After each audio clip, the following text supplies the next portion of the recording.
Hello students. So in the last class we practiced rectification of curves, which basically means that we calculated the length of the arc, and we also saw that we can calculate the length of the arc for different types of curves given in different forms actually. So either you will be given y is equals to fx form, or x equals to fy form, or r is equals to f theta. So whatever the form may be, we can implement that particular type of formula to calculate the length of the arc between a certain point to a certain point. So those kind of examples we practiced, and we also saw that in what situation what kind of formula we can use. So today we'll start with basically an application side of integral calculus. So when I say application, it basically means that we will be doing some line integral, surface integral, and the volume integral. So that's the final or maybe one chapter before the final chapter. So the final chapter is basically calculating the moment of inertia and things like that, but before that we will practice this line integral, volume integral, and surface integral problems. So today we will start with the line integral. This is also motivated from the vector calculus as well. So when we go through the topics on vector calculus, we will come across the similar topics where there also we will practice line integral, surface integral, and volume integral, but that will be more towards the geared towards the vector calculus part. And today and probably in the next lecture we will look into more from the integral calculus perspective. So let's start with line integral. So line integrals.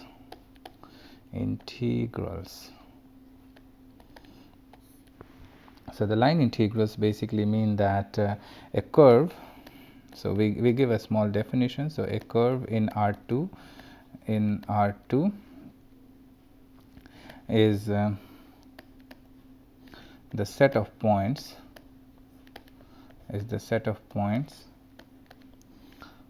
C, which is equals to all such x and y such that x equals to some phi t and y equals to some psi t, where t is lying between a to b.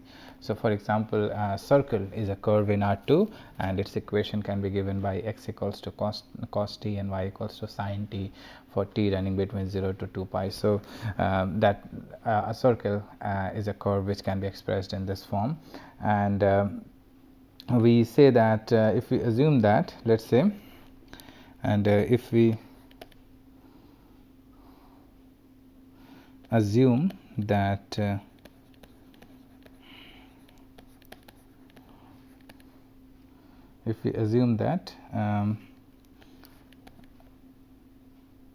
the function f, phi, and psi are continuous and phi possesses a continuous derivative phi dash t, then integral from a to b fxy, or in fact we can write the curve actually. So the integral over the curve C fxy dx dy is equals to integral from a to b f phi t psi t times phi dash t dt. So that means basically what we are doing is we have a curve, let's say something like this, and we are basically calculating the calculating this integral of this function along this curve C. So, the name this curve is basically our curve C. So, with hit here in this definition of the curve, we can write x equals to some phi t and y equals to some psi t for a certain values of t, and we replace this the x and y in this integral on the left hand side with phi t and psi t, and this here is basically the range for t. Then this integral is equal to the integral of this function here in, of course, parameter t, and t is varying from a to b. So, that's what we basically mean by the calculation of the integral of a function f along this curve C, from let us say point t equals to a to from a point a to point b. So, we have a certain point here, let us say x equals to some point, and y, and here x equals to some point, and then this will be given by that a comma b to c comma d. Then in that case, the integral of the function f along this curve from a comma b to c comma d will be given by the formula on the right hand side, where we have to express now the equation of the curve in terms of a parametric equation. So, that is the main task, I would say, here, is to find the parametric equation of the curve, and based on that we can calculate the limit from where to where the t is varying, and then just substitute on the function, and then you can calculate the right hand side, and that will give us the required how to say line integral of the function f. And next, this is somehow also how to say motivated from the vector calculus sense, but we will work on that part when we actually look into the vector calculus part. So, how do we calculate these type of integrals? So, the integral calculation can be done in the following way. So, let us start with our very first example. So, this example says evaluate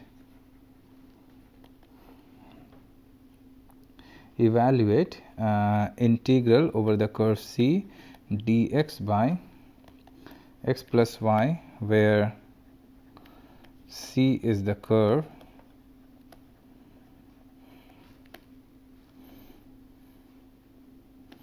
and here we have only dx actually. So, here we will have only dx, and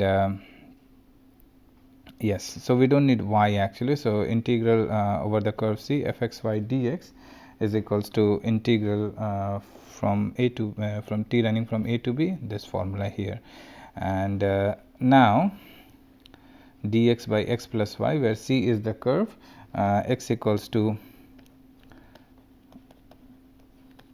at square and y equals to 2at, where 0 less than t less than 2. So, we already have the parametric representation of the curve, and for that we do not need actually the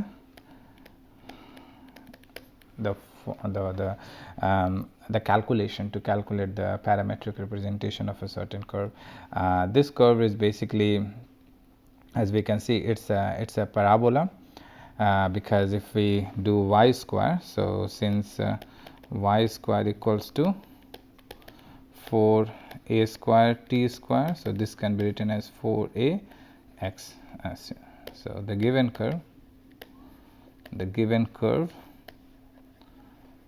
is a parabola, and since it is of standard shape, so we do not need to draw this parabola as well. Now, we have our function f. The given function f is f x y equals to 1 by x plus y. So, this will be actually 1 by a t square plus 2 a t, and if I follow that formula, so we need to calculate also the phi dash t. In this sense our phi t is basically a t square and psi t is 2at. So, that is phi t and psi t, the two functions. So, here phi t is basically a t square. So, from here we will have phi dash t is basically 2 a t, and therefore our required integral c dx by x plus y equals to t running from 0 to 2. Instead of dx we will have phi dash t dt. So phi dash t is 2at dt divided by f of phi t psi t. So phi t psi t is at square plus 2at. Now this will be basically integral t running from 0 to 2. 1a will cancel out, 1t will cancel out, so we will have a t here, 2 here, and then this will be dt by t plus 2. So once we integrate, it will be 2 log to the base e t plus 2, and t will be at 0 and t will be at 2. So when we substitute t equals to 2, then it will be log 4, and when we substitute t is equals to 0, then it will be log 2, and if we do some simple calculation, then it will lead to 2 log 2. So that is to the base e. So this is the required answer, or the evaluation of this integral along this curve c. So that's what I mean by line integral. So we are actually integrating along a curve. So it's sort of like following a kind of like a line. It's not entirely a line, but the name is somehow motivated about following a certain curve. Along a certain curve, if I'm walking along a certain curve, then what will be the integral of a function along that curve from a certain point to a certain point. So that is what we mean by line integral, and this is what we are doing here. So here in this case we have a function and we need to calculate its integral along this parabola from the point t equals to 0 to t equals to 2. So if I substitute t equals to 0, that means 0 0. So that means we are calculating the integral from the origin, and when I substitute t equals to 2, then it's 4a. So that means we need to calculate the integral from 0 0 to 4a. I hope it's 4a. So yeah, 4a to 4a along that curve. So that's what we mean by line integral here. We'll work out few more examples just to make the concept a little bit clear. So let's proceed.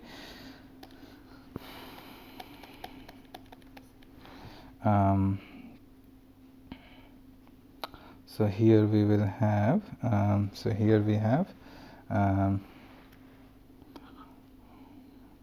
evaluate integral over the curve c x squared dx plus xy dy, right, taken along the line segment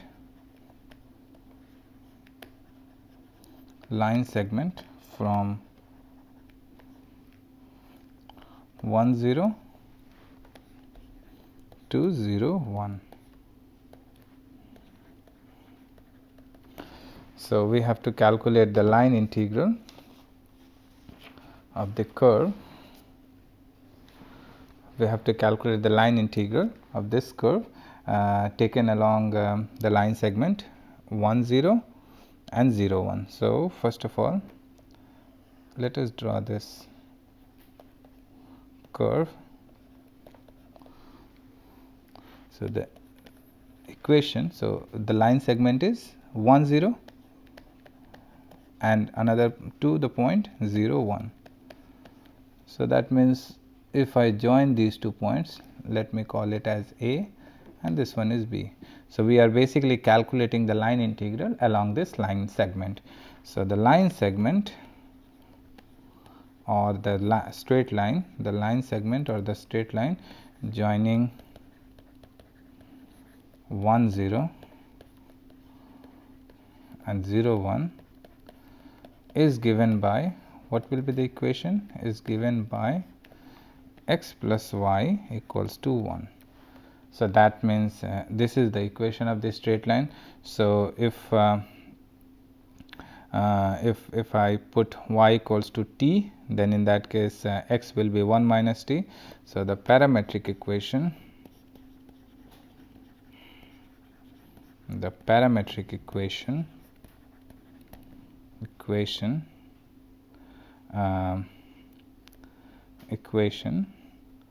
or we don't have to do the parametric equation here. When we are walking along this line, or let us do it anyways. The parametric equation is, let's say y, when x is t, so when x is t, then y will be 1 minus t, all right, where 0 less or equal to, so where t is, so it would be better if we take this from the calculation point of view. You would understand what I'm trying to say. So if I take y equals to t, then x is 1 minus t, where 0 less or equal to t less or equal to 1. So that means when t is 0, the parametric the point is 1 0, so this point, and when t is 1, then it's 0 1, so this point, and all the other points for every value of t will lie on this straight line. So that's the parametric representation. Now let us go to this this curve. So here we have x equals to 1 minus t and y equals to t. So that's the parametric equation. So to be very precise, we can write it. This is not an equation, this is just a coordinate. So this is our parametric equation if we write it correctly. So that's basically the parametric equation. The earlier what we have written was just a point. So this is the parametric equation. Now we will integrate the function x squared dx xy dy. So first of all, we'll integrate the first term, x squared dx integral over c xy dy. All right. So we can write it as integral over c x square. I can write it as dx by dt times t dt, and integral over c xy dy by dt times dt. Now what is dx dt? Dx dt would be minus 1 and dy dt will be 1. So let us substitute the value of x square, value of x, xy, dy dt and dx dt.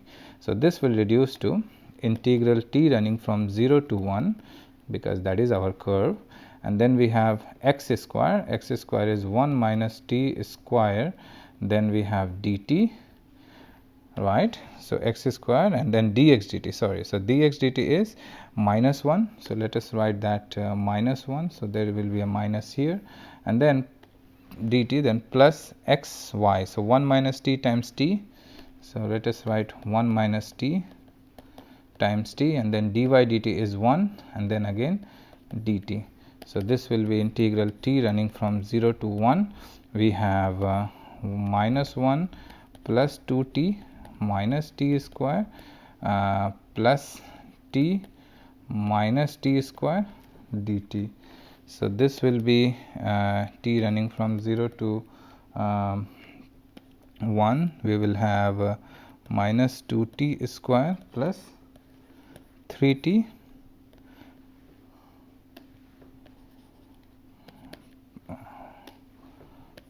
minus 1 dt. So from here we can do the rest of the calculation.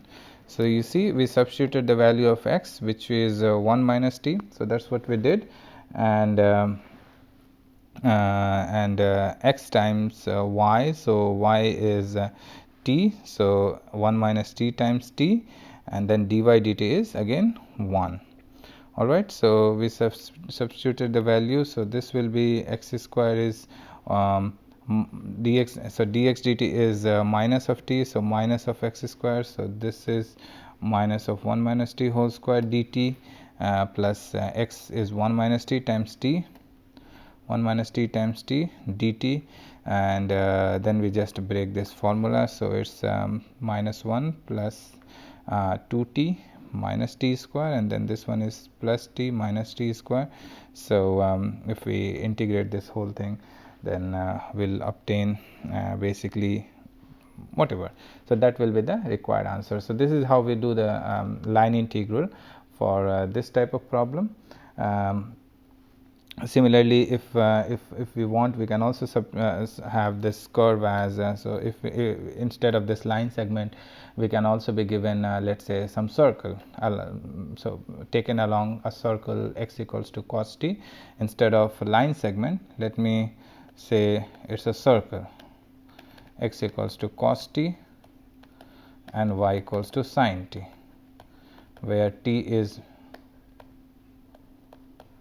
between 0 to pi, let's say. So then in that case, you have to substitute x equals to cos t here, y equals to sin t here, and then do the similar thing. So it's just playing with what kind of curve that is given to us. So it's not that complicated. All right, we'll work out maybe one or two more examples. So let's do that.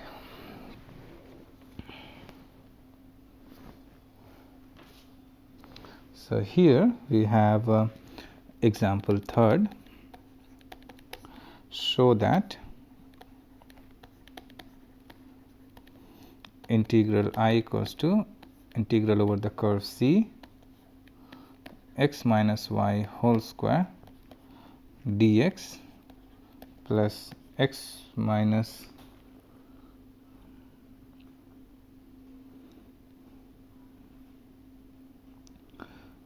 so this one is x minus y whole square dx, and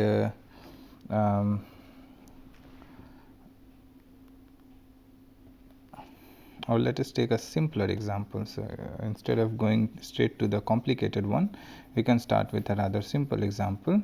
So this one, integral over the curve y dx minus x dy. The reason why I am considering this example is to show you a slight trick here, and also the statement of the problem. So that's why I'm choosing this example, because it's a little bit interesting compared to the traditional examples. So where C is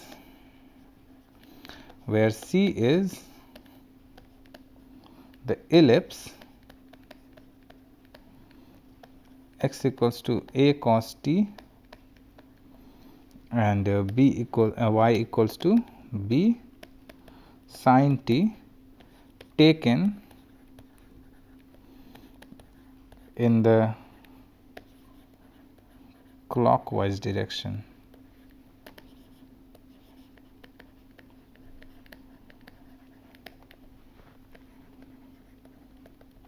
So when we say clockwise direction, that means the seconds key in the clock, it moves, or the minute key, they move like they move in this fashion. So that's our clockwise direction, and if it rotates in the opposite direction, then it's called the anti-clockwise direction. So that means t is actually, instead of moving from 0 to 2 pi, it is moving from 2 pi to 0. And having this particular thing written here, anti-clockwise or clockwise, and it plays a very important role. So you have to pay very close attention. What is the range? I mean, in which range t is varying, whether it is 0 to 1 or 1 to 0. So, I mean, of course, when we say that 1 to 0, theoretically or conceptually, it doesn't make sense, because it will always go from 0 to 1, not from 1 to 0, but it does happen, and when you actually use those limits in your integral, you may have to play with the integral to correct that limit. That means you can do 0 to 1 at some point, because you might get a minus of integral, and then you can use the formula, which is minus of integral from a to b fx dx equals to integral from b to a fx dx. So some kind of integral calculus formula implementation might be there, but you always have to pay very close attention. You always have to pay very close attention to the statement, whether it says clockwise or whether it says anti-clockwise. So here in this case, it says clockwise, and that was the intention of taking this example. Now we'll see how we can solve this line integral. So to solve this, we just write I equals to integral over the curve C y dx minus of x dy, and x is given. So, we can easily calculate dx dt. We just write the limit first from 2 pi to 0 because it is clockwise. Now, y is b sin t, and when we do dx dt, dx by dt times dt. So, dx dt will be minus of a sin t minus x will be a cos t, then b sin, the differentiation of sin t would be cos t, all right, and then we will have dt. So, what we have done is basically we have done something like this, all right. So, that is what we are doing at the moment, and then it is integral t running from 2 pi to 0 minus ab minus ab. So, that everything will come outside, and then it will be sin square t plus cos square t dt. So, this is basically minus of ab integral 2 pi to 0 dt. Now, as I was saying, we can use some integral calculus formula to revert the limit. So, it is a to b 0 to 2 pi dt, and this is the kind of correction I was talking about. So, although you had higher value to lower value this in the limits, at some point you might be able to correct that, and this is what we will get. So, the answer is 2ab pi. So, that is actually the line integral of this function or of this integrand along this ellipse, all right. So, this is what we mean here. Now, we can consider a complicated example. Afterwards, we'll close this line integral chapter. So, the fourth example is evaluate integral over the curve C x plus y square dx plus x square minus y dy taken in the clockwise direction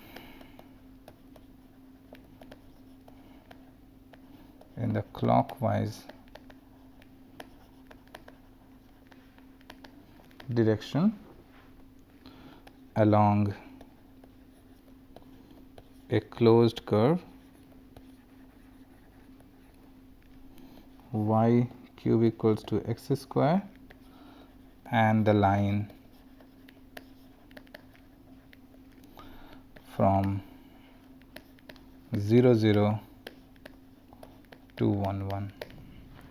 So, first of all, we have a closed curve between this and this, closed curve and the line this.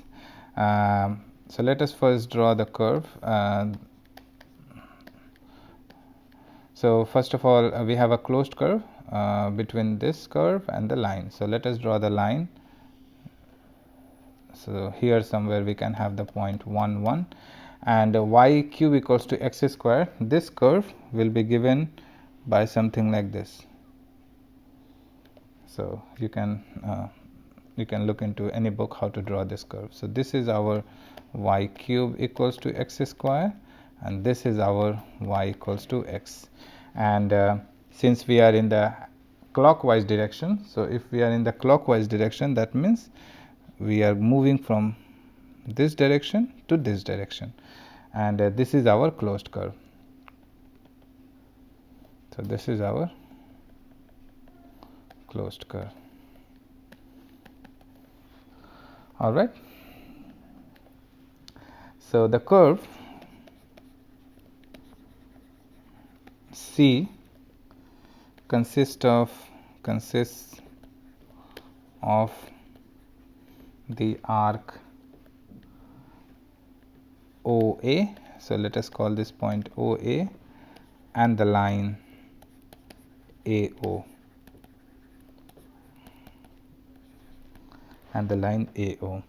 So, now that we have our curve, this is our curve C. We will stop here for this problem. We will continue with a similar problem in our next class, where we see how we can evaluate this integral, and we'll So this will involve a slight how to say kind of a trick or a conceptual knowledge in a way. So we'll see that in our next class, and we'll stop here today. Thank you.